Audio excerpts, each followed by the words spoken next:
असांजे सिंध धरतीअ जो मिठा अल्लाह वाहिया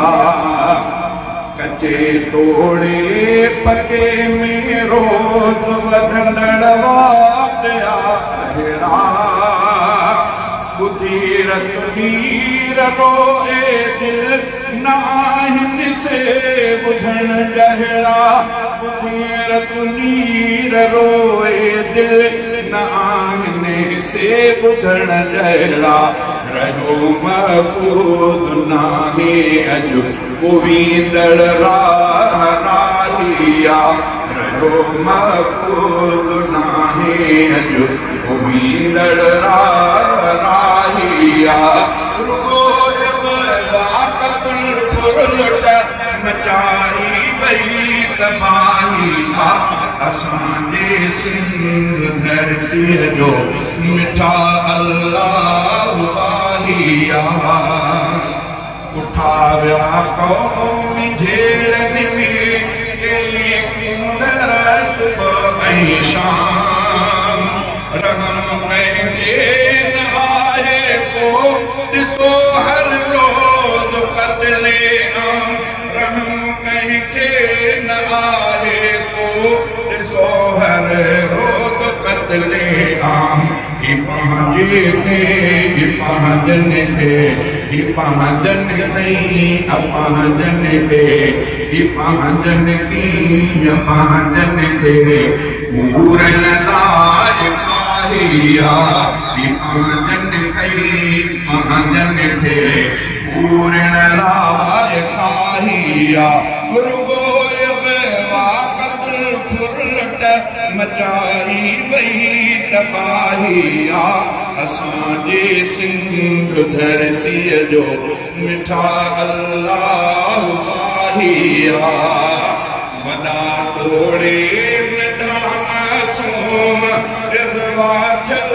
ॿधल आहिनि रोअनि तिन जा पया वारस ऐं वसवारनि लिवाज आहिनि रोअनि तिन जा पया वारस ऐं वसवारनि लिवाज आहिनि करे ताहूं रुनासे दर्द तिन खे थियो इलाहिया असांजे सिंध धरतीअ जो मिठा अल्लाह वाहिया असांजे हुक्मराननि खे खुदाया तूं हिदायत ॾे नज़र इन ते रखनि गहरी अकुल ऐं सम्झ साणप ॾे नज़र इन ते रखनि गहरी अकुल ऐं सम्झ साणप ॾे सुतल से निंड गहरीअ में हवाले जिन्हे शाहिया असांजे सिंध धरतीअ जो मिठा अल्लाह वाहिया अमन ख़ातिर अचो किरदार जो सार अपनायो अमन ख़ातिर अचो किरदार जो सार अपनायो सॼो आगे आई सबक पंहिंजो फर्ज़ था भायूं सॼो जेयूं आई सबके पंहिंजो था फर्ज़ सभु भायूं कयो हर राह खे रोशन ख़तम थियणी उंधाइया कयो हर राह खे रोशन ख़तम थियणी उंधाइया असांजे सिंध धरतीअ जो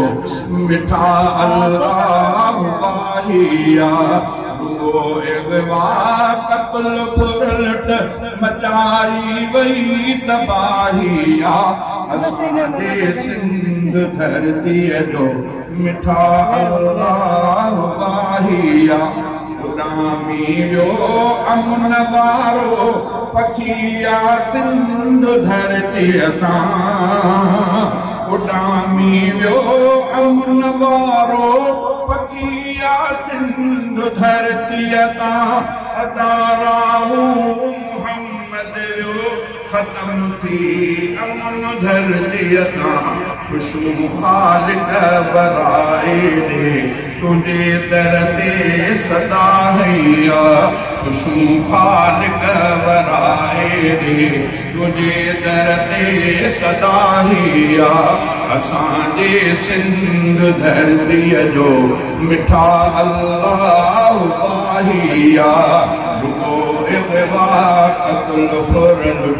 मथाई वई तबाहिया।